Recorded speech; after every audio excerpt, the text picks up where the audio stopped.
আপনাদের সবাইকে স্বাগতম। আজ আমি দেখাবো কিভাবে আমার টমেটো গাছে মালচিং পদ্ধতি ব্যবহার করছি। মালচিং পদ্ধতির মাধ্যমে কিভাবে গাছের যত্ন নেওয়া যায় সেটাই আজ আপনাদের সাথে শেয়ার করব। এটা খুবই সহজ এবং কার্যকর পদ্ধতি। দেখতে থাকুন, শুরু করি। প্রথমে আমি টমেটো গাছের চারপাশে মাটি পরিষ্কার করছি। এখানে কিছু আগাছা ছিল যা গাছের বৃদ্ধি ব্যাহত করতে পারে। আমি এগুলো সরিয়ে ফেলছি। এখন মালচিংয়ের জন্য আমার কিছু উপকরণ দরকার। আমি এখানে শুকনো কচুরিপানা ব্যবহার করছি। এটি সহজলভ্য এবং পরিবেশ বান্ধব। আপনারা চাইলে খড়, নারিকেলের ছোবড়া এবং শুকনো পাতা ব্যবহার করতে পারেন। আবার প্লাস্টিক শিটের মাধ্যমে অনেকেই করে।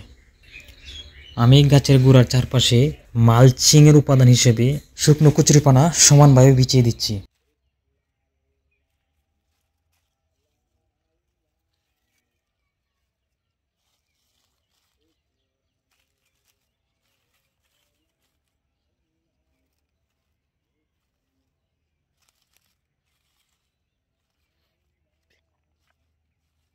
খেয়াল রাখতে হবে, গাছের গোড়ায় থেকে অন্তত 2 থেকে 3 ইঞ্চি জায়গা খালি রাখতে হবে।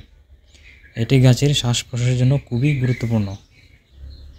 মালচিং বসানোর পর আমি গাছের গোড়ায় পানি দিচ্ছি।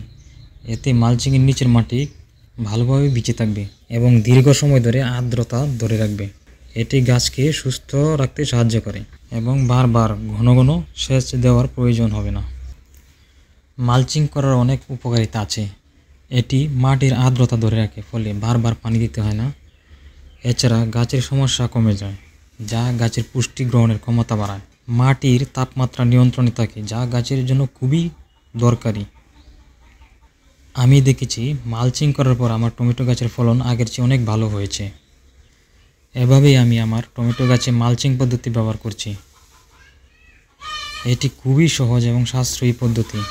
আপনারাও এই পদ্ধতি ব্যবহার করতে পারেন এবং উপকারিতা দেখতে পারেন। যদি ভিডিওটি ভালো লেগে থাকে তবে লাইক, শেয়ার অ্যান্ড সাবস্ক্রাইব করতে ভুলবেন না। আপনার মতামত বা প্রশ্ন থাকলে কমেন্ট করুন। ধন্যবাদ।